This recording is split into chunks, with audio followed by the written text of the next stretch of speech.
विचार से विश्वास तक शिक्षा का नया अध्याय। स्वागत है आपका दामोदर यूनिवर्सिटी में। From thought to believe, a new chapter of education. Welcome to Damodar university. Hey everyone, मैं स्मृति झा, आपकी डिजिटल मेंटर। आज की क्लास में हम अपने जो चैप्टर है force and loss of motion, उसके एक्सरसाइज के क्वेश्चंस को सॉल्व करेंगे। आइए क्वेश्चन नंबर 1 देखें। फर्स्ट क्वेश्चन है, an object experiences a net zero external unbalanced force. यानी कोई ऑब्जेक्ट है वो ज़ीरो जो एक्सटर्नल अनबैलेंस्ड फोर्स है वो net zero external unbalanced force experience करता है। Is it possible for the object to be travelling with a non zero velocity. तो क्या ऐसा हो सकता है कि ऑब्जेक्ट नॉन ज़ीरो वेलोसिटी से ट्रैवल करे? If yes, state the conditions that must be placed on the magnitude and direction of the velocity. तो अगर ऐसा है तो कंडीशन आपको बताना है कि कितना मैग्नीट्यूड और किस डायरेक्शन, किस वेलोसिटी में, किस डायरेक्शन से ऑब्जेक्ट जो है वो मूव करेगा। If no, provide a reason. और अगर ऐसा नहीं है तो रीज़न बताना है। आंसर है yes. Even when an object experiences a net zero external unbalanced force, it is possible that the object is traveling with a non-zero velocity. यहाँ पर लिखा है कि कोई भी ऑब्जेक्ट अगर net zero external unbalanced force experience करता है तो ये पॉसिबल है कि ऑब्जेक्ट जो है वो नॉन ज़ीरो वेलोसिटी से ट्रैवल करे। This is possible only when the object has been moving with a constant velocity in a particular direction. ये तभी पॉसिबल होगा जबकि ऑब्जेक्ट एक कांस्टेंट वेलोसिटी एक पर्टिकुलर डायरेक्शन में मूव करे। Then there is no net unbalanced force applied on the body. तो इस केस में कोई भी नेट अनबैलेंस्ड फोर्स बॉडी पर अप्लाई नहीं होगा। The object will keep moving with a non zero velocity. तो ये इस केस में ऑब्जेक्ट जो है वो नॉन ज़ीरो वेलोसिटी से मूव करेगी। To change the state of motion, a net non-zero external unbalanced force must be applied on the object. यानी ऑब्जेक्ट का स्टेट ऑफ मोशन को चेंज करने के लिए एक यहाँ पर net non zero external unbalanced force apply करना पड़ेगा। नेक्स्ट क्वेश्चन है, when a carpet is beaten with a stick dust comes out of it, explain. तो कोई भी कारपेट है उसको जब स्टिक से बीट किया जाता है तो डस्ट उससे बाहर आ जाता है। ऐसा क्यों होता है, एक्सप्लेन करना है। आंसर है, inertia of an object tends to resist any change in its state of rest और स्टेट ऑफ मोशन। यानी कोई भी ऑब्जेक्ट जब रेस्ट में है तो रेस्ट में ही रहना चाहता है और मोशन में है तो मोशन में ही रहना चाहता है। तो इनर्शिया क्या काम करता है, अपना रेस्ट को मेंटेन करने का काम करता है, अपना जो पोजीशन है उसको रेजिस्ट करने का काम करता है। When a carpet is beaten with a stick, then the carpet comes to motion. जब कारपेट को स्टिक से बीट किया जाता है तो कारपेट मोशन में आ जाता है। But the dust particles try to resist their state of rest. लेकिन जो डस्ट पार्टिकल है वो अपना स्टेट ऑफ रेस्ट को मेंटेन करना चाहता है, उसी में रहना चाहता है। According to Newton's first law of motion, the dust particles stay in state of rest while the carpet moves. तो न्यूटन के फर्स्ट लॉ ऑफ मोशन के अकॉर्डिंग जो डस्ट पार्टिकल है वो रेस्ट के स्टेट में रहना चाहता है, जबकि जो कारपेट है वो मूव करता है। Has the dust particles comes out of the carpet. इसलिए ये जो डस्ट पार्टिकल है वो कारपेट से बाहर आ जाता है। Question number 3 is, why is it advised to tie any luggage kept on the roof of a bus with a rope.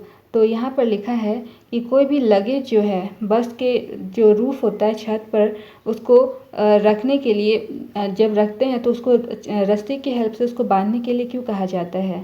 Answer है, when the bus accelerates and moves forward it acquires a state of motion.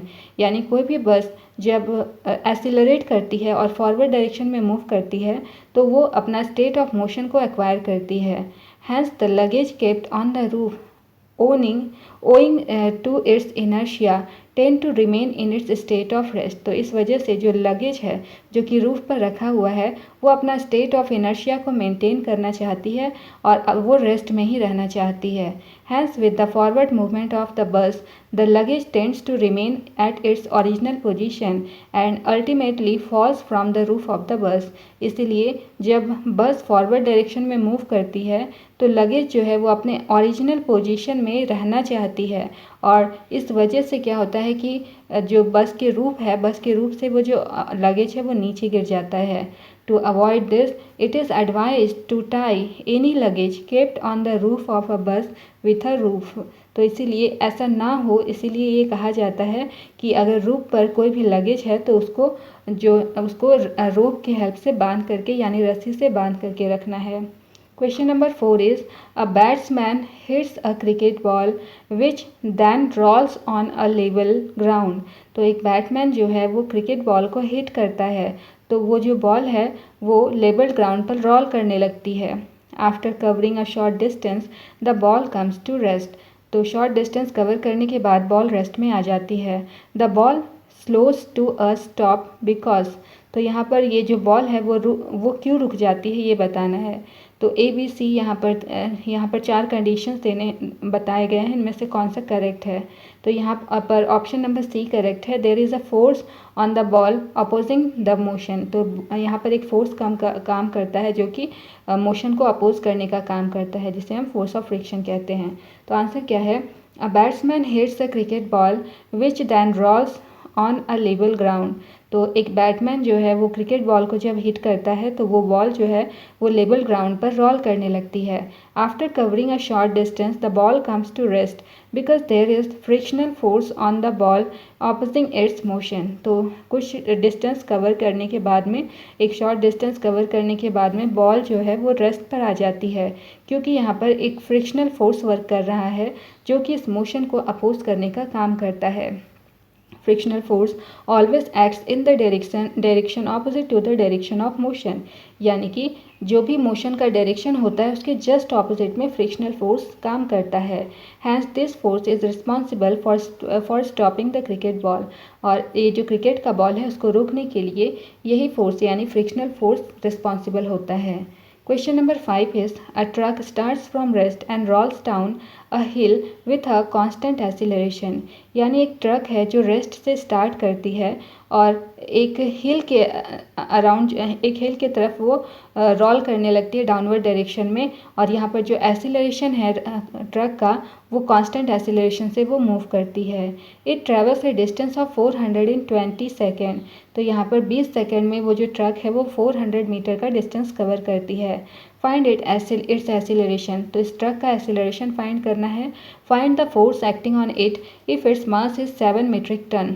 तो mass यहाँ पर इसका force भी calculate करना है, कितना force लग रहा है, और इस ट्रक का मास दिया है 7 मीट्रिक टन। तो यहाँ पर 1 मीट्रिक टन का वैल्यू दिया है कि 1 मीट्रिक टन बराबर 1000 यानी 1000 kg होता है। तो इनिशियल वेलोसिटी ट्रक का 0 है, यूज इज इक्वल टू 0 है, क्योंकि इनिशियली ट्रक जो है वो रेस्ट में है। टाइम कितना लग रहा है उसको, 20 सेकेंड का टाइम लग रहा है, और डिस्टेंस कितना कवर कर रहा है, बस 400 का डिस्टेंस ये बस कवर कर रही है। तो सेकेंड लॉ ऑफ मोशन हम अप्लाई करेंगे, s is equal to u t plus half a t square. तो यहाँ से एस यानी डिस्टेंस हमारे पास में कितना है 400 मीटर, इनिशियल वेलोसिटी 0 है, टाइम 20 है, हाफ एसिलरेशन हमें फाइंड करना है, और टाइम अगेन 20 है, 20 का स्क्वायर। इसको कैलकुलेट करेंगे तो एसिलरेशन आ जाएगा 2 मीटर पर सेकेंड स्क्वायर। अब हम लोग F is equal to m a apply करेंगे तो F इससे हमें निकल जाएगा, मास 7000 है और एसिलरेशन है 2 दिया हुआ है, 2 हमने अभी फाइंड किया है, 2 metre per second square. Value को पुट करेंगे, ये आ जाएगा 14000 न्यूटन। क्वेश्चन नंबर 6 है, a stone of 1 kg is thrown with a velocity of 20 metre per second across the frozen surface of a lake and comes to rest after travelling a distance of 50 metre. What is the force of friction between the stone and the ice. तो एक stone है जिसका मास 1 kg है, इसको 20 metre per second की velocity से फेंका गया है। वो जो एक फ्रोज़न सरफेस, एक लेक है, लेक की फ्रोज़न सरफेस पर इसको फेंका गया है। तो ये जो स्टोन है वो कुछ डिस्टेंस यानी 50 मीटर के डिस्टेंस को कवर करने के बाद ये स्टोन रेस्ट पर आ जाती है। तो यहाँ पर फोर्स ऑफ फ्रिक्शन स्टोन और आइस के बीच में क्या है, कितना है, ये फाइंड करना है। तो इनिशियल वेलोसिटी स्टोन का यानी u कितना है 20 metre per second, final velocity यानी v कितना है 0 मीटर पर सेकेंड। तो डिस्टेंस निकालना है, डिस्टेंस क्वेश्चन में ही दिया हुआ है 50 मीटर, क्वेश्चन में दिया है 50 मीटर। तो थर्ड लॉ ऑफ इक्वेशन हम अप्लाई करेंगे, third equation of motion, b square is equal to u square plus 2as।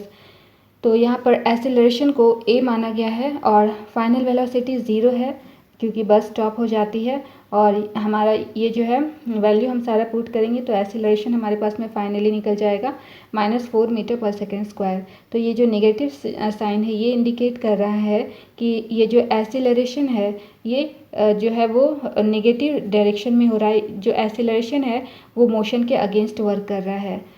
Now stone का मास 1 kg है और न्यूटन का सेकेंड लॉ हम अप्लाई करेंगे, F = ma। तो मास 1 है और एक्सेलरेशन -4 है, वैल्यू पुट करेंगे तो फोर्स निकल जाएगा 4 न्यूटन।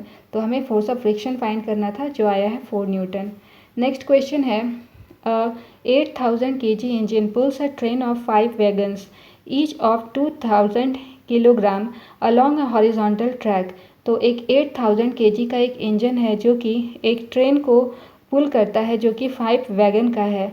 तो यहाँ पर हर एक का मास दिया हुआ है 2000 kg और ये जो है ट्रैक जो है हॉरिजॉन्टल ट्रैक के अलॉन्ग ये मूव कर रहा है। If the engine exert a force of 40,000 Newton. तो इंजन कितना फोर्स लगा रहा है 40,000 न्यूटन का फोर्स लगा रहा है and track offers a friction of 5000 Newton. और ट्रैक कितना फोर्स लगा रहा है, कितना फ्रिक्शनल फोर्स लगा रहा है 5000 न्यूटन का। तो हमें कैलकुलेट करना है नेट एक्सीलरेशन और ट्रेन का एक्सीलरेशन, नेट एक्सीलरेशन और वेगन 1 और वेगन 2 का फोर्स फाइंड करना है। तो फर्स्ट के सबसे पहले हम क्या देखते हैं, क्वेश्चन में दिया हुआ है force exerted by the engine हमें फाइंड करना है, नेट एक्सीलरेशन। तो फोर्स एक्सर्टेड बाय इंजन कितना दिया है, फोर्स 40,000 न्यूटन और फ्रिक्शनल फोर्स कितना दिया है, फ्रिक्शनल फोर्स को F से हमने लिखा है तो ये है 5000 न्यूटन। और यहाँ पर एक्सीलरेटिंग फोर्स दिया हुआ है, हम लोग फाइनल ये जो हमारा है इंजन का जो फोर्स है उसको हम लोग जो फ्रिक्शनल फोर्स है उससे माइनस कर लेंगे तो कितना एक्सीलरेशन हो रहा है वो निकल जाएगा। तो दोनों को माइनस किया है, ये आया है 35,000 न्यूटन। तो यहाँ पर नेट एक्सीलरेशन फोर्स कितना आ गया, नेट एक्सीलरेटिंग फोर्स आ गया 35,000 न्यूटन। तो यहाँ पर ये क्वेश्चन नंबर ए का आंसर हो गया 35,000 न्यूटन। अब दूसरा क्वेश्चन कह रहा है ट्रेन का एक्सीलरेशन फाइंड करना है। तो ट्रेन का एक्सीलरेशन को ए कंसिडर किया गया है, इंजन कितना फोर्स एक्सर्ट कर रहा है 40,000 न्यूटन और यहाँ पर नेट एक्सीलरेशन फोर्स वैगन का कितना दिया हुआ है 35,000 न्यूटन। तो मास वैगन का दिया हुआ है, कैसे निकालेंगे, mass of wagon into number of wagons. तो यहाँ पर एक वैगन का मास है 25,000 और कितने वैगन्स है 5 वैगन्स है। तो 5 से मल्टीप्लाई कर देंगे, ये आ जाएगा 10,000 kg। तो टोटल मास हमें फाइंड करना है तो कैसे निकालेंगे, इंजन के साथ में मास को फाइंड करना है तो जो मास है उसको हम ऐड कर देंगे, ये आ जाएगा 18,000 kg। तो FA = MA हो गया, MA होता है। तो यहाँ से एक्सेलरेशन हम लोग कैसे फाइंड कर लेंगे, FA/m हो जाएगा। तो FA का वैल्यू है, इस सारी वैल्यू को पुट करेंगे, ये आ जाएगा 1.944 मीटर पर सेकेंड स्क्वायर। अगला है the force of wagon 1 on wagon 2। तो वेगन 1 वेगन 2 पर कितना फोर्स लगा रही है वो भी निकालना है। तो इस केस में ये जो मास है चारों वेगन का, एक वेगन को छोड़ करके वो कितना हो जाएगा 2000 × 4, ये हो जाएगा 8000 kg। एक्सीलरेशन ट्रेन का है 1.944 मीटर पर सेकेंड स्क्वायर। तो फोर्स हम निकाल लेंगे, फोर्स = MA होता है। तो MA पुट करेंगे वैल्यू, मास है 8000, एक्सीलरेशन है 1.944। तो इसको कैलकुलेट करेंगे, ये आ जाएगा 15,500 न्यूटन, जो इस क्वेश्चन का आंसर है। क्वेश्चन नंबर 8 है an automobile vehicle has a mass of 50,000 kg। यानी कि एक ऑटोमोबाइल व्हीकल है जिसका मास 15,000 kg है। What must be the force between the vehicle and road if the vehicle is to be stopped with a negative acceleration of 1.7 metre per second square. तो यहाँ पर जो व्हीकल है और रोड के बीच का जो फोर्स है वो निकालना है। अगर जो व्हीकल है वो नेगेटिव एक्सीलरेशन से स्टॉप हो जाता है और नेगेटिव एक्सीलरेशन कितना है 1.7 मीटर पर सेकेंड स्क्वायर। तो आंसर क्या है, मास कितना है ऑटोमोबाइल का 15,000 kg और फाइनल वेलोसिटी, क्योंकि अब व्हीकल जो है वो स्टॉप हो गया तो final velocity 0 metre per second हो जाएगा। एक्सीलरेशन कितना है 1.7 मीटर पर सेकेंड है और ये नेगेटिव एक्सीलरेशन लेने के लिए कह रहा है, इसीलिए ये -1.7 मीटर पर सेकेंड स्क्वायर हो जाएगा। अब हम लोग न्यूटन का second law of motion apply करेंगे, F = ma। तो मास 1500 है और एक्सीलरेशन हमारा -1.7 है, मल्टीप्लाई करेंगे ये आ जाएगा -2550 न्यूटन। नेक्स्ट क्वेश्चन है, what is the momentum of an object of mass m moving with a velocity of mv²। तो पहला क्वेश्चन है कि मोमेंटम फाइंड करना है जिसका मास, ऑब्जेक्ट का मास m है और वेलोसिटी v है। तो इस केस में मोमेंटम फाइंड करना है, पहला है mv²। तो यहाँ पर इसको वैल्यू हम लोग सिंपल पुट करेंगे, मास जो भी होगा मास m है और v है, तो ये हो जाएगा mv², सिंपली मल्टीप्लाई कर देंगे। दूसरा है mv², दूसरा है mv² और इसका है हाफ mv²। तो इसमें से अगर मोमेंटम यहाँ m दिया है, वेलोसिटी v है, तो इसमें से कौन सा ऑप्शन हमारा करेक्ट हो जाएगा। तो हम लोग जानते हैं क्या होता है, मोमेंटम = मास इंटू वेलोसिटी। तो हमारा मास इंटू वेलोसिटी क्या है, m और v। तो ये हमारा ऑप्शन नंबर डी करेक्ट हो जाएगा। यहाँ पर वही लिखा है mv, मास m है, v वेलोसिटी है और मास इंटू वेलोसिटी फॉर्मूला होता है मास मोमेंटम का, तो ये हो जाएगा mv। क्वेश्चन नंबर 10 क्या है, using a horizontal force of 200 newton we intend to move a wooden cabinet across a floor at a constant velocity. What is the friction force that will be exerted on the cabinet. तो यहाँ पर एक horizontal force apply किया गया है 200 Newton का। तो यहाँ से हम क्या इंटेंट निकालते हैं, ये जो वुडन कैबिनेट है ये फ्लोर के अक्रॉस कांस्टेंट वेलोसिटी से मूव करता है। हम ऐसा सोचते हैं कि ये वुडन कैबिनेट कांस्टेंट वेलोसिटी से मूव करेगा। तो यहाँ पर फ्रिक्शनल फोर्स फाइंड करना है। तो यहाँ पर फोर्स कितना दिया हुआ है, 200 न्यूटन, जो कि हम लोग फॉरवर्ड डायरेक्शन में अप्लाई कर रहे हैं। तो हम लोग यहाँ पर Newton third law of motion apply करेंगे। Thus from Newton's third law of motion an equal amount of force will act in the opposite direction. तो न्यूटन का थर्ड लॉ ऑफ मोशन के अकॉर्डिंग यहाँ पर equal amount of force work करेगा, just opposite direction में ये force work करेगा। This opposite force of friction force is frictional force exerted on the cabinet. और ये ऑपोजिट फोर्स कौन सा फोर्स होगा, फ्रिक्शनल फोर्स होगा, जो कि कैबिनेट पर लगेगा। इसीलिए ये जो फ्रिक्शनल फोर्स है वो 200 न्यूटन का होगा, जो कि कैबिनेट पर लगेगा। क्वेश्चन नंबर 11 है, two objects each of mass 1.5 kg are moving in the same straight line but in opposite direction। यानी दो ऑब्जेक्ट है जिनका मास 1.5 kg है, ये दोनों जो है स्ट्रेट लाइन में ऑपोजिट डायरेक्शन में, सेम स्ट्रेट लाइन में मूव कर रहे हैं, लेकिन ऑपोजिट डायरेक्शन में मूव कर रहे हैं। The velocity of each object is 2.5 metre per second before the collision during which they stick together. तो यहाँ पर कॉलिजन से पहले का वेलोसिटी है 2.5 metre per second. What will be the velocity of the combined object collision after collision. तो यहाँ पर कंबाइंड वे में, ऑब्जेक्ट का कंबाइंड वे में वेलोसिटी फाइंड करना है कॉलिजन के बाद में। तो मास ऑब्जेक्ट का m1, मास ऑब्जेक्ट का है 1.5 और दूसरे ऑब्जेक्ट का मास है 1.5, दोनों का मास 1.5 है। तो कॉलिजन से पहले मास कितना हो जाएगा, तो कॉलिजन से पहले वेलोसिटी कितना था, 2.5 मीटर पर सेकेंड। और उस यहाँ पर कोई वेलोसिटी मतलब ऑब्जेक्ट पर ये जो कॉलिजन लग रहा है, कॉलिजन से पहले जो है यहाँ पर वेलोसिटी फाइंड करना है। तो यहाँ पर v2 कितना हो जाएगा, -2.5। ये कॉलिजन से पहले हमने ये वेलोसिटी फाइंड की है। नेगेटिव साइन यहाँ पर ये शो कर रहा है कि ये जो मास है, वो ऑब्जेक्ट है, ये जो ऑपोजिट डायरेक्शन में मूव कर रहा है। कॉलिजन के बाद क्या होगा कि दोनों एक दूसरे से टकराएगा, तो दोनों का मास कितना हो जाएगा, ऑब्जेक्ट का मास को हम लोग ऐड कर देंगे। तो यहाँ पर m1 + m2 कर दिए और उसके बाद में कंबाइंड वेलोसिटी क्या हो जाएगा, v हो जाएगा। तो law of conservation of momentum हम अप्लाई करेंगे, यानी कॉलिजन से पहले का जो भी मोमेंटम होगा कॉलिजन के बाद के मोमेंटम के बराबर हो जाएगा। तो m1 + m2 = कितना हो जाएगा, इसको ऐड करेंगे तो यहाँ से भी ये हो जाएगा m1 + m2 × v के बराबर हो जाएगा। सारी वैल्यूज हम पुट करेंगे तो यहाँ पर वेलोसिटी 0 आ जाएगा। तो यहाँ पर जब कंबाइंड वे में ऑब्जेक्ट होगा तो इस केस में वेलोसिटी 0 हो जाएगा। नेक्स्ट क्वेश्चन है, according to third law of motion when we push an object the object pushes back on us with an equal and opposite force. Third law of motion हम क्या कहता है कि जब हम किसी ऑब्जेक्ट को पुश करते हैं तो ऑब्जेक्ट भी जो है वो ऑपोजिट डायरेक्शन में फोर्स लगाता है, वो भी पुश करता है। If the object is a massive truck parked along the road side it will probably not move. तो अगर ऑब्जेक्ट एक बड़ा सा ट्रक है जो कि रोड साइड में पार्क किया हुआ है तो ये नहीं मूव करेगा। A student justify this by answering that the two objects are equal and equal forces cancel each other. तो यहाँ पर एक स्टूडेंट कहता है, मतलब जस्टिफाई करता है और आंसर कहता है कि दो ऑपोजिट और इक्वल फोर्स एक दूसरे को कैंसिल कर देते हैं। Comment on this logic and explain why the truck does not move. तो इस लॉजिक पर कमेंट करना है और बतलाना है कि ये ट्रक क्यों नहीं मूव कर रहा है। आंसर है the truck has a large mass. Truck का मास लार्ज है। Therefore the static friction between the truck and the road is also very high. तो यहाँ पर इसीलिए ट्रक का मास लार्ज होने की वजह से जो ट्रक और रोड है उसके बीच जो स्टैटिक फ्रिक्शन है वो काफ़ी हाई होगा।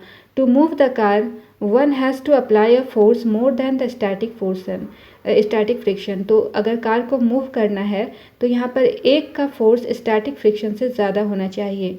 Therefore when someone pushes the truck and the truck does not move then it can be said that the applied force in one direction is cancelled out by the frictional force of equal amount acting in the opposite direction। इसीलिए जब कोई भी एक व्यक्ति है वो push कर रहा है ट्रक को और ट्रक अगर नहीं मूव कर रहा है तो ये कहा जा सकता है कि जो फोर्स अप्लाई किया गया है, एक डायरेक्शन से जो फोर्स अप्लाई किया है वो कैंसिल आउट कर देगा फ्रिक्शनल फोर्स को। और यहाँ पर जो है जो कैंसिल आउट होगा, ये जो फ्रिक्शनल फोर्स है ये जो ऑपोजिट डायरेक्शन से लग रहा होगा। Therefore the student is right in justifying that the to opposite and equal cancel each other. तो इसीलिए जो स्टूडेंट जस्टिफाई कर रहा है कि दो इक्वल और ऑपोजिट फोर्सेस एक दूसरे को कैंसिल कर देते हैं। Question number 13 is a hockey ball of mass 200 gram travelling at 10 metre per second is struck by a hockey stick so as to return it along its original path with a velocity at 5 metre per second. तो यहाँ पर एक hockey ball है जिसका मास 200 ग्राम है। ये 10 metre per second के speed से ये ट्रैवल कर रहा है और एक हॉकी स्टिक से ये टकराता है और उसके बाद अपने ओरिजिनल पाथ पर रिटर्न आता है और इस केस में इसकी वेलोसिटी 5 मीटर पर सेकेंड है।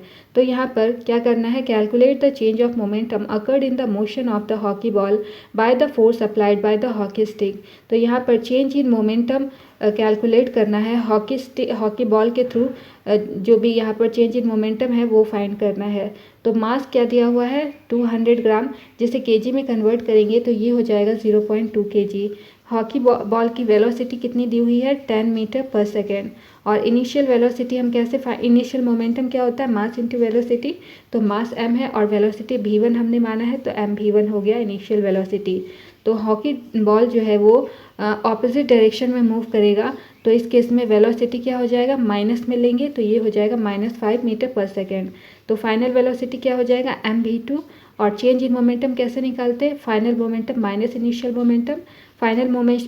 तो फाइनल मोमेंटम है और इनिशियल मोमेंटम का वैल्यू हम लोग पुट करेंगे तो ये आ जाएगा 0.02, ये 3 kg मीटर पर सेकेंड आ जाएगा। तो यहाँ पर चेंज इन मोमेंटम कितना आ गया 3 kg metre per second.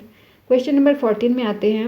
A bullet of mass 10 gram travelling horizontally with a velocity of 150 metre per second strike a stationary wooden block and come to rest in 0.03 second. तो एक bullet है जिसका मास 10 ग्राम है, ये horizontally travel कर रहा है और इस टाइम इसकी वेलोसिटी 150 मीटर पर सेकेंड है और ये एक स्टेशनरी वुडन ब्लॉक से टकराती है और उसके बाद 0.03 सेकेंड में ये रेस्ट में आ जाती है। तो क्या करना है, calculate the distance of penetration of the bullet into the block. तो यहाँ पर डिस्टेंस फाइंड करना है, कितना डिस्टेंस ट्रैवल करने के बाद बुलेट जो है वो पेनिट्रेट कर जाएगी ब्लॉक में। Also calculate the magnitude of the force exerted by the wooden block on the bullet. तो साथ में क्या करना है, फोर्स का मैग्नीट्यूड भी फाइंड करना है। तो क्वेश्चन के अकॉर्डिंग हम लोग बढ़ते हैं।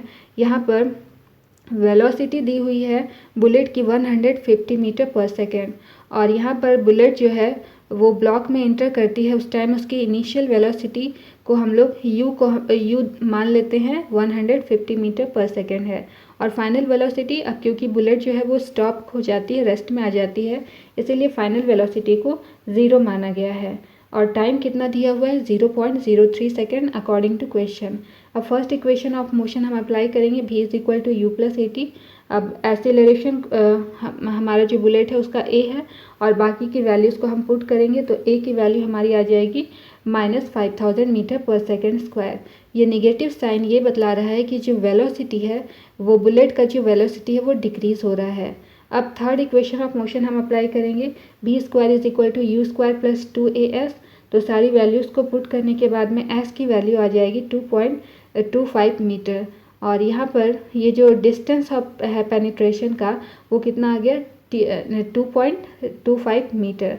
अब हम लोग न्यूटन का सेकंड लॉ अप्लाई करेंगे, F is equal to ma। तो मास है 10 kg और एक्सीलरेशन हमारा है 10 kg है, 10 ग्राम दिया हुआ है, ग्राम को हम लोग kg में कन्वर्ट करेंगे तो ये आ जाएगा 0.01 kg। अब हमारे पास में एक्सीलरेशन है 5000, तो सारी वैल्यूज़ को पुट करेंगे तो फोर्स निकल जाएगा, ये आ गया है 50 न्यूटन का फोर्स यहाँ पर लगेगा। क्वेश्चन नंबर 15 है, N object of mass 1 kilogram traveling in a straight line with a velocity of 10 meter per second collides with and strikes to a stationary wooden block of mass 5 kg। तो एक object है जिसका मास 1 kg है, ये एक straight line में travel कर रहा है और उसकी वेलोसिटी 10 मीटर पर सेकेंड है। तो ये कोलाइड कर जाती है एक स्टेशनरी वुडन ब्लॉक से जिसका कि मास 5 kg है। Then they both move off together in the same straight line। टकराने के बाद ये दोनों सेम स्ट्रेट लाइन में मूव करती है। Calculate the total momentum just before the impact and just after the impact. तो दोनों ही केस में बिफोर और आफ्टर में यहाँ पर मोमेंटम कैलकुलेट करना है। Also calculate the velocity of combined object, साथ में वेलोसिटी भी फाइंड करना है। तो according to question mass m1 हमने माना है 1 kg, क्वेश्चन में ही दिया हुआ है 1 kg, तो m1 फर्स्ट ऑब्जेक्ट का मास हमने माना है 1 kg है। और वेलोसिटी कॉलिजन से पहले कितना है 10 मीटर पर सेकेंड। तो स्टेशनरी वुडन ब्लॉक का मास कितना दिया हुआ है, इसको हमने m2 माना है, ये मास दिया हुआ है 5 kg, तो यहाँ पर 5 kg हो गया। और बिफोर कॉलिजन इसका वेलोसिटी है, सेकेंड ऑब्जेक्ट का वेलोसिटी है 0 मीटर पर सेकेंड, क्योंकि ये ऑब्जेक्ट स्टॉप हो गया था। टोटल मोमेंटम कॉलिजन से पहले हम लोग निकालेंगे तो दोनों का मोमेंटम को हम ऐड कर लेंगे। मोमेंटम मास इनटू वेलोसिटी होता है, तो ये है फर्स्ट का मोमेंटम, ये है सेकेंड का मोमेंटम। वैल्यू पुट करेंगे और इसके बाद में ये आंसर आएगा 10 kg मीटर पर सेकेंड। तो यहाँ पर कॉलिजन के बाद मान लिया कि यहाँ पर मास जो है वो सिस्टम का कंबाइंड हो रहा है, तो कंबाइंड मास हमारा क्या हो जाएगा m1 प्लस m2 और कंबाइंड वेलोसिटी मान लिया है वो है v है। तो अब यहाँ पर law of conservation of momentum हम लोग अप्लाई करेंगे। Total momentum before collision is equal to total momentum after collision. तो before collision m1 v1 plus m2 v2 और आफ्टर कॉलिजन कितना हो गया m1 plus m2 into v। सारी values को हम पुट करेंगे तो यहाँ पर वेलोसिटी आ जाएगा 5/3 मीटर पर सेकेंड।